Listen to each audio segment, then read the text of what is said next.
আসসালামু আলাইকুম প্রিয় শিক্ষার্থীরা, আজকের ভিডিওতে আমরা খুব সহজে শিখব পার্ট অফ স্পিচের সর্বশেষ ৮ প্রকার ইন্টারজেকশন। ইন্টারজেকশন কি, কেন ব্যবহার করা হয়, ভাইয়াকে মাত্র 2 মিনিট সময় দাও, এইটা একদম দুধের মতন ক্লিয়ার করে দেবে। তো চলো ভিডিওটা শুরু করি।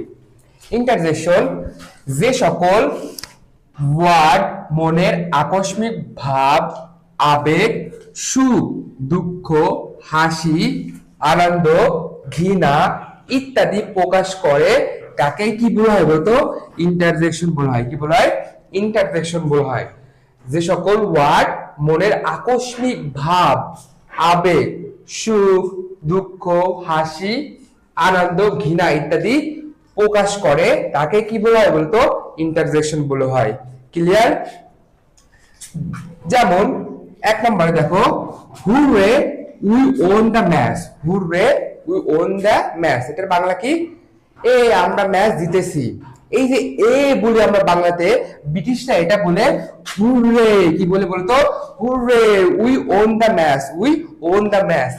তাহলে এই যে হুররে না, এই হুররেটাই কি বলতো? ইন্টারজেকশন।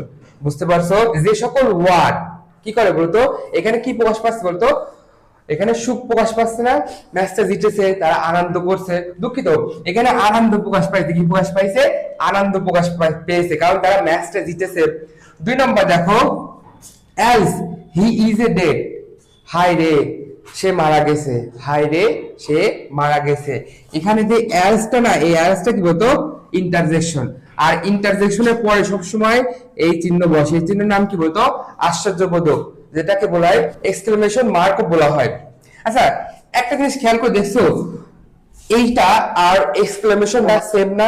কিছুটা সিমিলার। দেখো, এই যে একটা ওয়ার্ড হুররে, এইটা হলো ইন্টারজেকশন।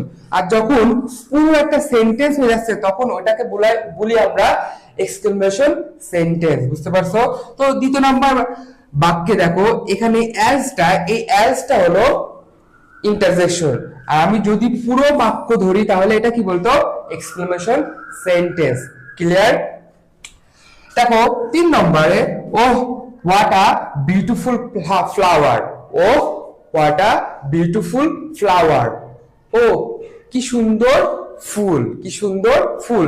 দেখো এখানে এই যে ও দ্বারা এখানে আমাদের আবেগ প্রকাশ পাচ্ছে। ও কত সুন্দর ফ্লাওয়ার বা কত সুন্দর ফুল। ও আর she is very beautiful girl, সে মেয়েটা অনেক সুন্দর। এই যে আমাদের আবেগ প্রকাশ পায়, এই আবেগটা আমরা এই ওয়ার্ড দ্বারা কি করি বলতো? প্রকাশ করি। আর এই ওয়ার্ডটাকে কি বলা হয় বলতো?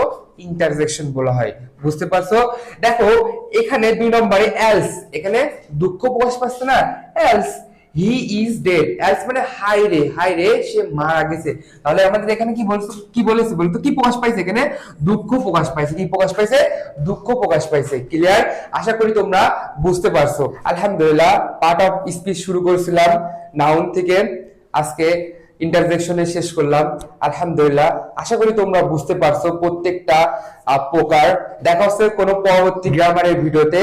ততদিন সবাই ভালো থাকবা, সুস্থ থাকবা। আল্লাহ হাফেজ।